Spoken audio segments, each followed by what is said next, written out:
how much money have you made with apps? Around 10 million in sales. This guy made over $10 million from selling iPhone apps on looks maxing and rizzing girls, all by 23.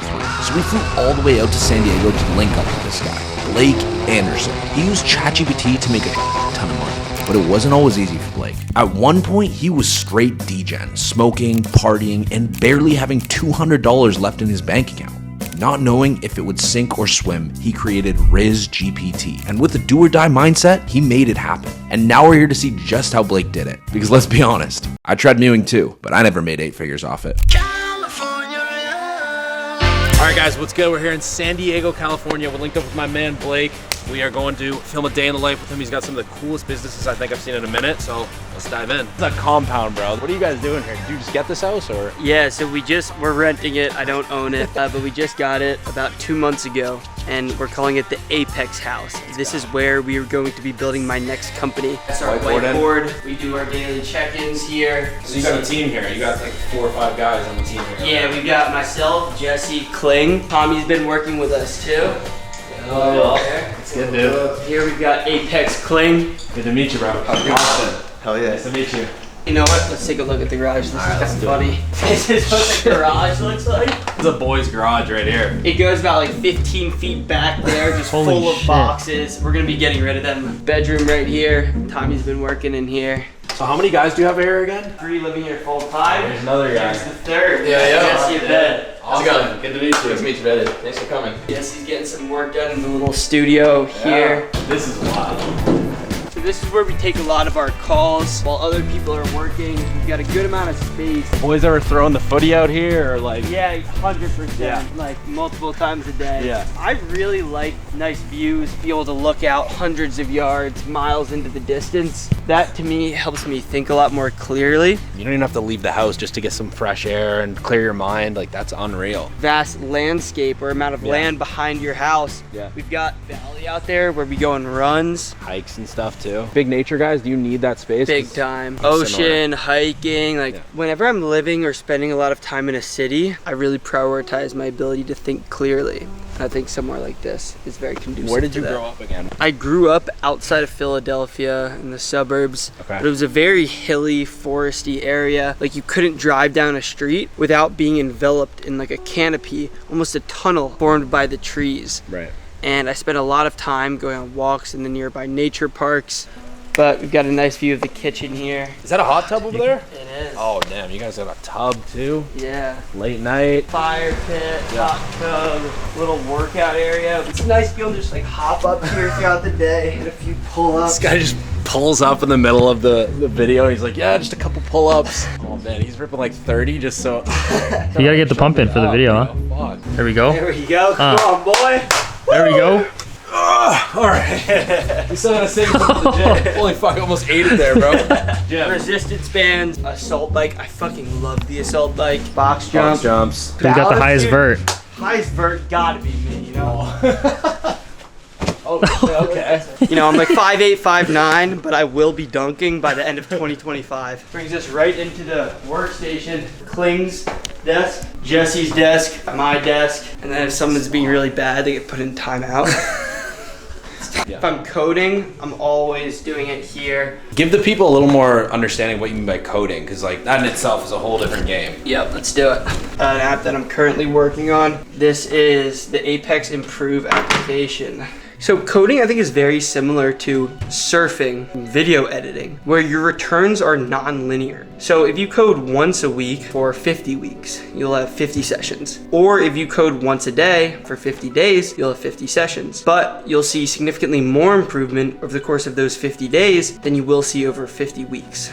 So returns are non-linear. They are actually somewhat exponential or quadratic in nature. And then when I built my first application, Riz GPT, I spent about 12 hours a day for over a month just behind the computer coding, only coding. That was it. This is Cursor. It's like an AI IDE. I'm not very good at coding, so like there are definitely other people to listen to. This is crazy. I started building Riz GPT right as I was graduating from school senior year. I went to Tulane University and I was essentially between like get a normal full-time job, try to do something on my own. Now my parents weren't doing too well financially at the time. I was like this is my final shot. My older brother is giving me loans for groceries. I'm holed up in the attic of my parents' house while it is about to go on the market. So you didn't come from money. There was no money given to you to build any of this. This was all personal funds or people helping you out. My father was a successful entrepreneur early on, up until I was around 12, 13 years old. And for reasons that I don't want to dive too deep into, he has some neurological issues, one of which being SPMS, secondary progressive multiple sclerosis, affects the brain and body. His businesses essentially hit the downhill from when I was like 12 or 13. Then by the time I was graduating college, we were pretty much out of money. My parents had to sell the house. I moved back home. My older brother's giving me loans for groceries. And I'm like, this is my last real chance. I built Riz GPT. And you know, it's funny, I kind of tell this story. I'm like, it was like my last shot, burned the boats, whatever. Right. And everyone's like, dude, your last shot, you're making out to be dramatic and you built a fucking app called a Riz GPT. And you know, it's funny in retrospect. So we build this app. I find these two underrated, unknown creators on TikTok, pay them each $50. Bang, overnight viral. 2 million views, 4 million views, hundreds of thousands of downloads. How much money have you made with apps? Yeah, so we can start off, I can show the revenue across each application and we can total that up. So here we have Cal AI, which is at 2.4 million. Now this is just iOS. So we've got 2.4 right now. Now we're gonna go to Improvement Tech. This is UMax 4.2. So we had 2.4 plus 4.2, so 6.6. Vert Media Partners, this is Riz GPT, a lifetime. So 6.6 plus 2.6, which is 9.2. And then add in Android revenue. I think that I'm right about around 10 million in sales. And now profit attributable to myself. Now that said, I'm giving money to my parents as well as my older brother, closer to 2.5 to 3, but then money to my parents and brother. And then the thing about these businesses is, as you can see, like they don't just die. Like Riz GPT is still doing 200 a month. UMax is still doing 350 to 400 a month. Granted, Apple takes 30% of that, but the way that I look at it is like if I were to stop working today, the amount of money that would profit that would be attributable to myself would be at least in the range of like 5 to 10 million. And now after taxes and everything, I don't intend to try to evade taxes in any way. Yeah, I intend to put at least a few million into making Apex succeed. At this point in time, I think I've put about 1 million. So yeah, I guess that is a long-winded answer. How are you getting people to these apps? It's primarily via influencer marketing. We also engage in internal UGC, user-generated content. We do paid platform ads, so Meta, TikTok, that sort of thing. So everything, but influencers are our most profitable strategy. Austin's asking whether or not we have initiation for Apex. I'm thinking about it. I'm like, I don't know, you know, maybe we should. Perfect timing, boys. He said, how do we turn Austin into Apex Austin? Yo, what are they? Organic? This is low-key a poor use of eggs, though. Dude, this is a poor use of time, of everything I can think of.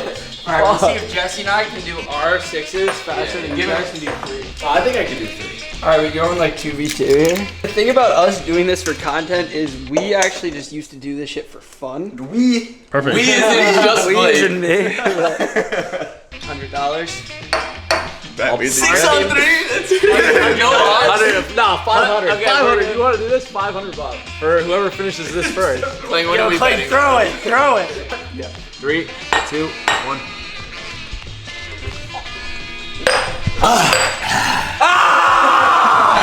Yeah! Wow, you actually got close, so I'll give you that, bro. That was well done. Come on, Jesse. Yo, what happened there? there? All the leaves are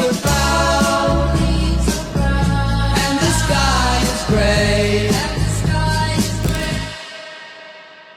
All right, we're here with the boys. We're getting a quick lift in. As always, you need that balance. You gotta work hard. You gotta work hard in the gym. Lifting 7 days a week. We lift like 5 or 6 days a week, but we work out like twice a day. So We're going from like, well, I guess at least Kling and I, from doing other shit and Blake obviously grinding his other businesses to now doing lifestyle shit full time. So like we want to get at surfing, good at boxing. We want to run a marathon in March. Obviously stay strong. So we got to be prioritizing this stuff.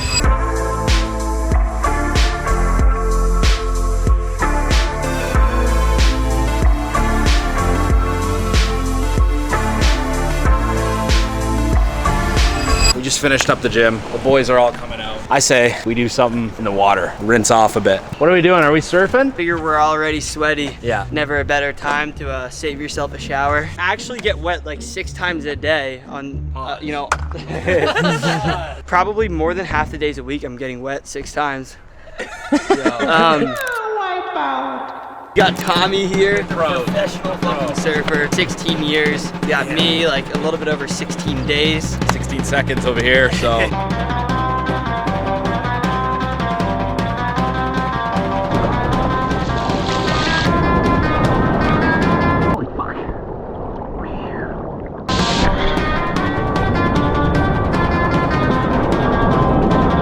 Probably the worst surfer to ever have a GoPro on their board.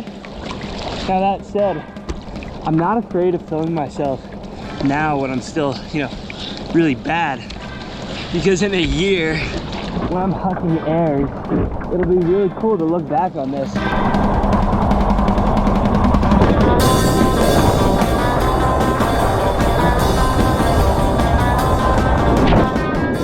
Holy shit, I'm not even riding waves, I'm just fucked. Oh no. No. We're going, boys.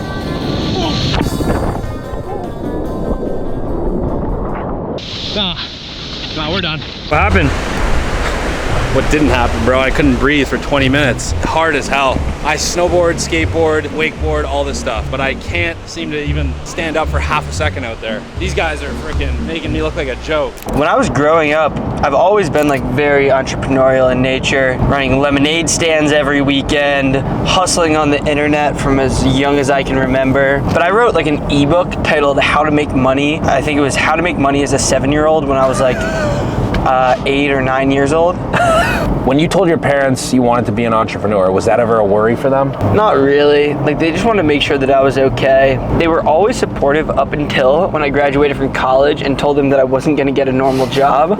Right. I'd never done normal internships. I've never had a real job in my entire life. Wow, okay. I've always just figured out various ways to make money. It seems like you go into businesses with a long-term vision always. Yeah, certainly. Yeah. I don't think about business in regards to like how can I make $10 million. I think about it in regards to how can I maximize my impact in the footprint that I leave on the world. It's nonsensical to think about money in the short term. You just need to think about how you can get the necessary resources in order to build out the long-term vision. Right, yeah, so impact. I think that sounds like what your North Star is, having an impact, a long-lasting impact, especially once you're gone. What's that like, bringing your boys onto that too? Like, obviously you work with 2 of your best buddies from, you know, college. I think that they have a lot of trust in me and my decision making, and I have a lot of trust in theirs. We each have our primary domains within the company and the sort of processes and stacks in which we own, you know? I've learned lessons over my time in entrepreneurship,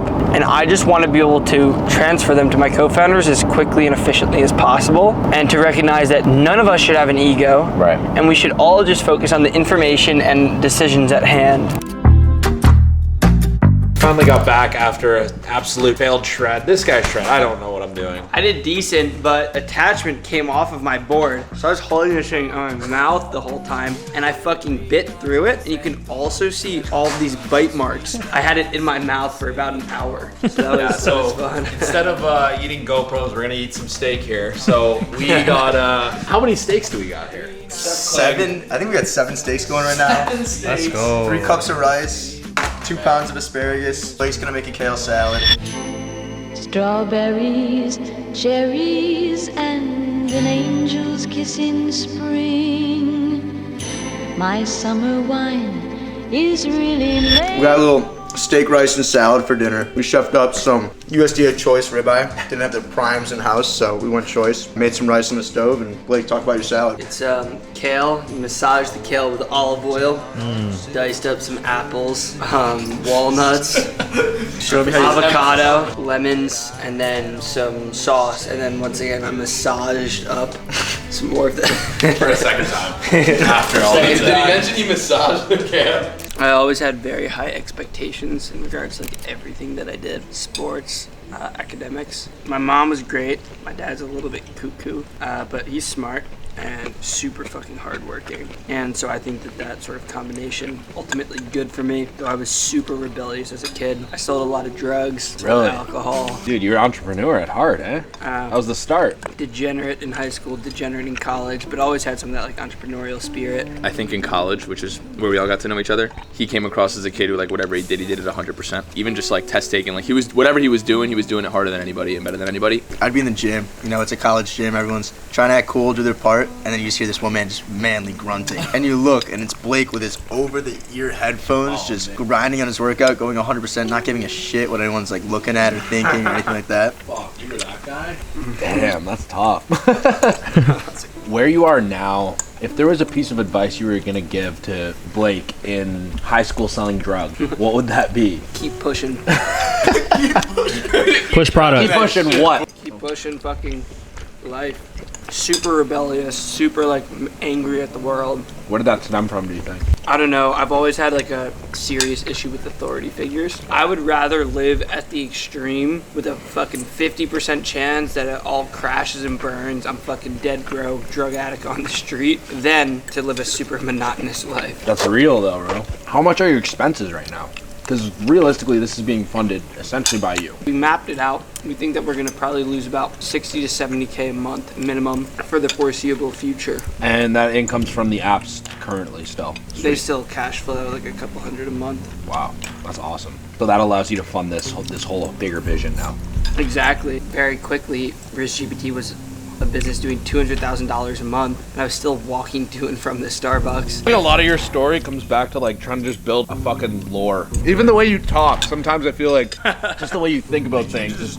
Yeah, he's like, so basically. He gets so serious. He really wants Holy fuck! Like, I'm about to fucking go down a storyline here. Long day with the Apex boys, Blake, all the guys, fucking crushing it here. We wanted to say first of all, appreciate you guys having us out. This has been fucking sick, dude. coming out, Thank you for having us. I think what you're doing is really inspiring. I want to just thank you for letting us come into your house. This was sick. We got to see everything. We got to see the cars, the business, the boys.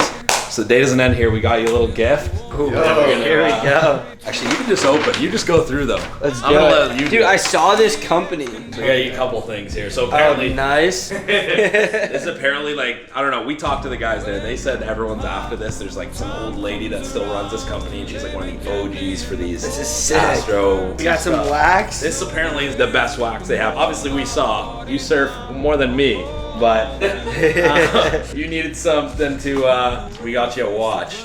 Oh, this is sweet. Yeah. You can track the tide of multiple different surf spots on here. Oh, no way. And so like you don't have to look on Surfline, you can just look at the conditions in your watch. Fuck yeah. That's Thank you very perfect. much. Of course, This is dude. sweet.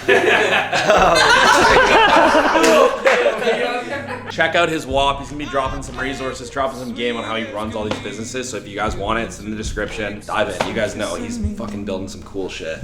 When my time comes around, lay me gently in the cold dark earth.